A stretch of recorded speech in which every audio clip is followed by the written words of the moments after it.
One day, James had to wait at the station till Edward and his train came in. This made him cross. Late again! Edward laughed and James fumed away.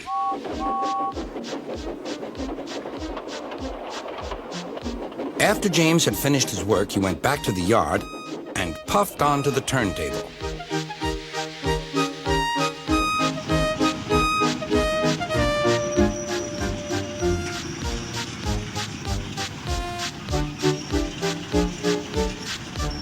He was still feeling very bad-tempered. "Edward is impossible," he grumbled to the others. "He clanks about like a lot of old iron, and he is so slow, he makes us wait." Thomas and Percy were indignant. "Old iron? Slow?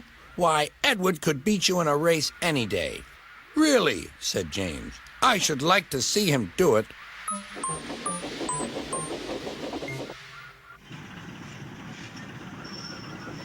Next morning, James's driver was suddenly taken ill. He could hardly stand, so the fireman uncoupled James ready for shunting. James was impatient. There was James puffing away down the line. Suddenly, the signalman shouted. "All traffic halted," called the signalman. Then he told the fireman what had happened.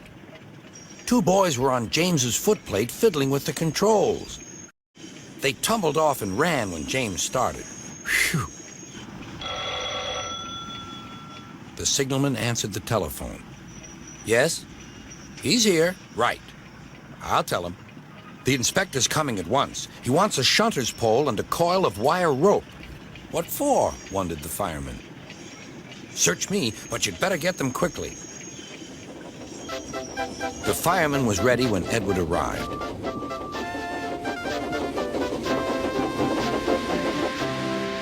The inspector saw the pole and the rope. "Good man, jump in." We'll catch him, puffed Edward. James was laughing.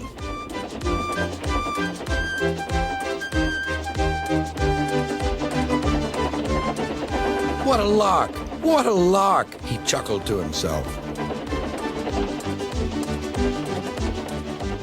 Suddenly, he was going faster and faster.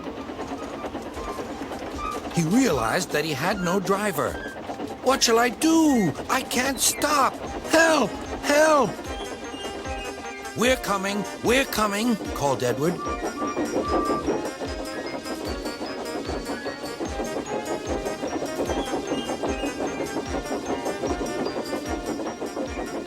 Edward was panting up behind with every ounce of steam he had. At last, he caught up with James.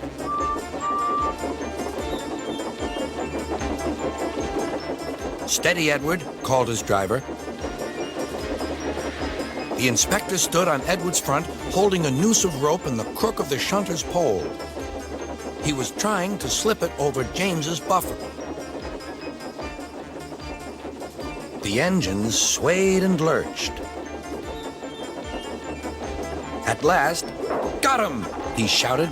He pulled the noose tight. Gently braking, Edward's driver checked the engine speed, and James's fireman scrambled across and took control. "So, the old iron caught you after all," chuckled Edward. "I'm sorry," whispered James. "Thank you for saving me." "You were splendid, Edward." "That's all right," replied Edward. The engines arrived at the station side by side. Sir Topham Hatt was waiting. "A fine piece of work," he said. "James, you can rest and then take your train." "I'm proud of you, Edward. You shall go to the works and have your worn parts mended." "Oh, thank you, sir," said Edward.